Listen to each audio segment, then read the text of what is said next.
Segunda-feira da quarta semana da Páscoa.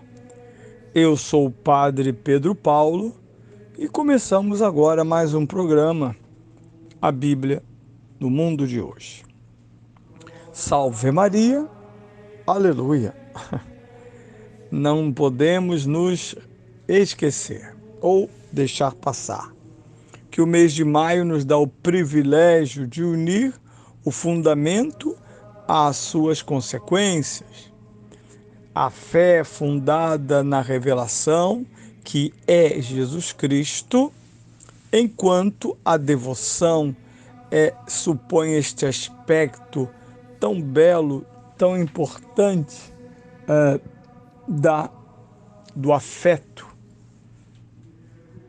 O afeto que tem dever, a veneração à Virgem Maria não é uma opção para um católico. Vou repetir. A devoção e veneração à Virgem Maria não é uma opção para um católico.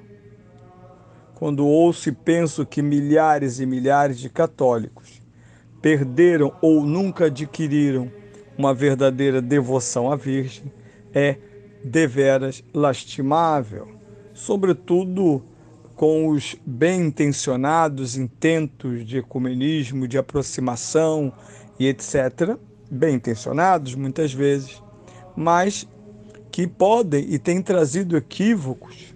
Ficamos mais parecidos com o outro, e o outro, isto é, aquele cristão que não é católico, ele tem como nos seus cavalos de batalha estranhos, a ausência da Eucaristia no seu sentido último e, sobretudo, a repulsa. Alguns grupos protestantes têm repulsa à Virgem Maria. São visões doentias da fé cristã. Nós, ao contrário. Por isso, esse mês não deixe, não esqueça, intensifique. Você perdeu? Ah, padre, eu nunca mais rezei o terço. Então, esse mês de maio, que está apenas começando, é um convite intenso a não deixar passar esta experiência, que na verdade não se reduz ao mês de maio, mas o mês de maio pode ser o reinício. Para você que me escuta, na sua casa, é o mês de colocar uma flor aos pés de uma imagem, que eu espero que haja uma imagem da Virgem na sua casa e dos santos, e botar lá uma toalhinha azul, uma vela acesa, não à noite, enquanto está rezando, e não só implorar a certa intercessão materna da Virgem, mas ao contemplar e venerá-la, imitá-la. Bem, retomamos nessa segunda-feira o Evangelho desse quarto domingo da Páscoa, capítulo 10, versículos 27 a 30. Na sexta-feira, explorávamos a primeira frase, a primeira sentença, de sentenças. Aliás, esse Evangelho é feito de pequenas sentenças, que têm uma relação entre si, é um texto, tem coesão e coerência, mas são saborosas por si próprias também, porque todo o período exprime um sentido completo. Nós dizíamos então deste paralelo entre ovelha e voz. Minha voz, minhas ovelhas. Minhas ovelhas, minha voz. Esse paralelo que indica uma forte pertença, que estabelece uma relação necessária entre aquilo que somos, graças à voz. E aqui a voz significa a revelação.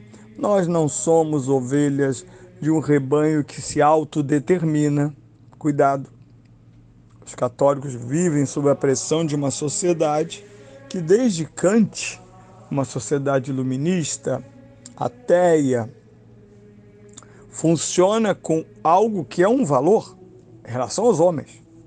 A autodeterminação é muito importante em relação aos homens, às sociedades, às nações, os conflitos que estamos assistindo em várias partes do mundo, apesar de haver um privilégio midiático para a Ucrânia, mas há muitos outros que estão estourando, talvez sem a devida atenção.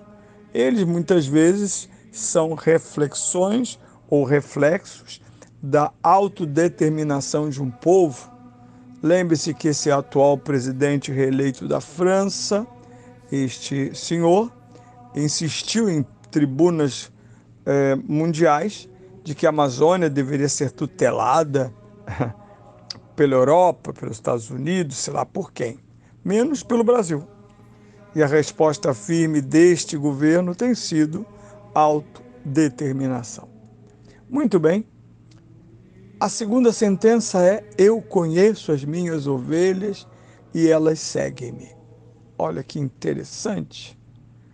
Nós temos esse conhecimento que Deus tem das ovelhas. São minhas não só porque as tenho, como aquele homem que tem 1 milhão de cabeças de gado lá em Mato Grosso ou em Goiás. É óbvio que ele não chama cada um pelo seu nome, o número, o conjunto, o volume. Nós mesmos agora nos habituamos a ter amigos com quem não lidamos, são os amigos virtuais, os contatos nas redes sociais, e alguém tem 30 milhões de seguidores. É óbvio que não os conhece. Ao contrário, todos estão voltados para aquela celebridade ou para aquela pessoa por algum motivo. Não é assim. Já nos Salmos, em relação ao Criador, o Antigo Testamento reconhece: Deus chama cada estrela, cada astro pelo seu nome.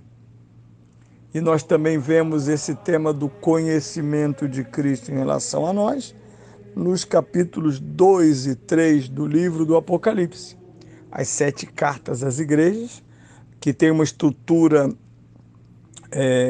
semelhante em todas as cartas, entre elas esta frase, dita por Jesus, o ressuscitado, a cada uma das 7 igrejas: eu te conheço. Portanto, a nossa vida não está ali, como muitas vezes, em crise ou na ignorância da fé. Gostamos de reclamar: Deus esqueceu de mim, Deus não olha para mim, Deus não sabe da minha vida. São tolices que nós dizemos quando desamparados, desorientados ou com a sólita fé incipiente. Conhecer as ovelhas. E ele relaciona esse conhecimento com o segmento. Nós gostamos de cantar em nossas igrejas há muitas décadas: tu me olhastes nos olhos, a sorrir, chamastes meu nome. Sabemos que se refere a São Pedro, olhou nos olhos de Pedro, assim como ele olhou nos olhos daquele, disse, jovem, rico, e o amou. Assim como olhou nos olhos de Madalena no chão, esperando as pedras voarem sobre ela. Assim como olhou por os olhos de cada apóstolo, de cada doente, de cada endemoniado: eu te conheço. É uma pena que a nossa oração é rasteira, é rápida, é mal feita, e nós não percebemos que ele pousa e fixa seus olhos em nós. Nós que devemos fixar os nossos olhos nele, ver-nos nas retinas de Jesus. Elas me seguem porque eu as conheço. Eu as conheço e as conduzo. Por isso, elas me seguem. Jesus sabe nossos caminhos, mesmo aqueles mais desandados. E nós sabemos que é esse conhecimento que vai nos salvar um dia ou não. Jesus não estará pautado em seu julgamento, no que outros dirão sobre nós. Sim, ele ouve as intercessões. Isto sim. Jesus escuta a nossa prece pelas almas do purgatório, assim como estão diante dele as acusações do demônio, aquelas almas miseráveis que disseram: eu não gosto de confessar, não preciso de confessar com o padre. Todas essas tolices que católicos mal preparados dizem a si mesmos para a alegria do demônio, porque o demônio estará lá. Ele é o promotor da humanidade. Ele nos acusa. Expressão usada em vários textos, mas sobretudo eu me recordo imediatamente, já que estou no Apocalipse.